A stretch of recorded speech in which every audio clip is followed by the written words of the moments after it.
अगर मैं उनके जालीदार टोपी पर कल सवाल उठाने लगूं तो कैसा उनको लगेगा, और वो हवाला देने लगे कि भाई माफी मांगनी चाहिए। क्यों माफी मांगनी चाहिए? उनके कान में गूंजता रहता है राष्ट्रद्रोह। कहता हूं कि ये मेरी भगवा पगड़ी है, ये हिंदुस्तान की शान है, ये मेरे माथे पर सजा है। देखिए आज सदन के अंदर जो है जोरदार हंगामा हुआ। दरअसल आज देखिए अख्तरुल ईमान जो AIM विधायक है, उन्होंने आरोप लगाया कि जो इंजीनियर शैलेंद्र हैं, बीजेपी से विधायक हैं, उन्होंने अल्पसंख्यकों को लेकर के एक बयान दिया जो कहीं से उचित नहीं है। इसके बाद खूब हंगामा हुआ, लिहाजा विपक्ष की पार्टियों ने बाइकॉट कर दिया और सीधे वो बेल पहुंचे।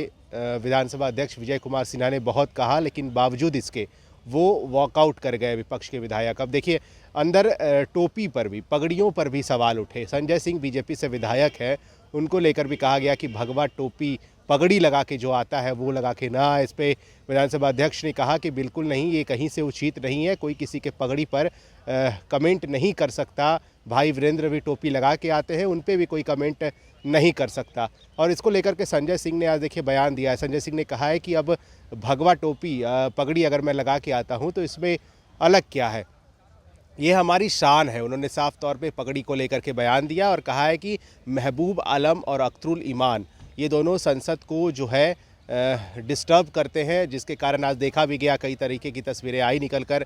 और संजय सिंह ने कहा कि क्या भरे होते हैं उनके कानों में, क्या वो सोचते हैं, ये समझ नहीं आता। अख्तरुल ईमान को लेकर भी संजय सिंह ने बयान दिया है। आपको सुनाते हैं कि पगड़ी को लेकर के जो बातें हुई उसको लेकर के संजय सिंह बीजेपी से विधायक है, उन्होंने अपनी पगड़ी को लेकर के शान बताया है और साथ ही साथ विपक्ष की इन वॉकआउट को, बाइकॉट को साफ तौर पे क्या कहा है, आप सुन लें। सदन के भीतर आज कार्रवाई में देखा गया कि आपकी पगड़ी पर भी सवाल खड़े हुए, विपक्षी पार्टियां बॉयकॉट भी कर गई सदन से। देखिए पगड़ी पर जो लोग सवाल उठा रहे हैं, तो मैं तो कहता हूं कि ये मेरी भगवा पगड़ी है, ये हिंदुस्तान की शान है, ये मेरे माथे पर सजा है। अगर मैं उनके जालीदार टोपी पर कल सवाल उठाने लगूं तो कैसा उनको लगेगा? ये तो एकदम अनर्गल आलाप है।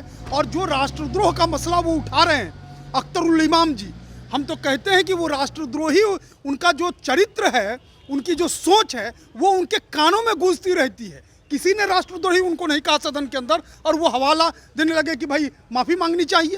क्यों माफी मांगनी चाहिए? उनके कान में गूंजता रहता है राष्ट्रद्रोह, चूंकि उनके मन में है। कहते हैं ना कि जाकी भावना रही जैसी प्रभु मूरत दिखे तिनी तैसी, उनके भाव में ऐसा है राष्ट्रद्रोह, इसलिए उनको सुनाई पड़ते रहता है। आपके विधायक पर भी आज आरोप लगा, बाहर हो गए लोग, बोल रहे हैं कि लगातार बीजेपी के विधायक इस तरह से बोल रहे हैं क्योंकि आसन से उन्हें संरक्षण प्राप्त है। नहीं, कहीं नहीं, ऐसा नहीं। आसन से उनको संरक्षण पूरा का पूरा प्राप्त है, आसन से कोई इस प्रकार की बात नहीं होती है। परंतु वो दो लोग जिस तरीके से चाहते हैं कि सदन को डिक्टेट करके हम अपने अनुसार चलाएंगे, वो किसी भी कीमत पर नहीं होगा। दो लोग हैं, एक महबूब साहब हैं CPI वो माले के, और दूसरे अख्तरुल इमाम जी हैं। ये दोनों चाहते हैं कि हमारे अनुकूल सदन चले, ये कतई संभव नहीं है।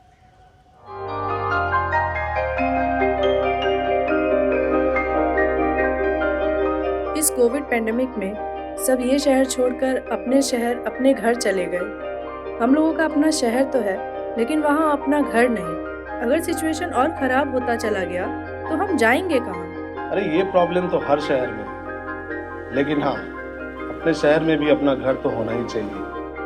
होना चाहिए तो कहाँ है अपना घर? ये है ना, E-Homes पैनोरमा, पूर्णिया में, अपने शहर में अपना घर। पूर्णिया में पैनोरमा ग्रुप लेकर आए हैं E-Homes पैनोरमा। बड़ा घर, आलीशान जिंदगी और अत्याधुनिक सुविधाओं के संग।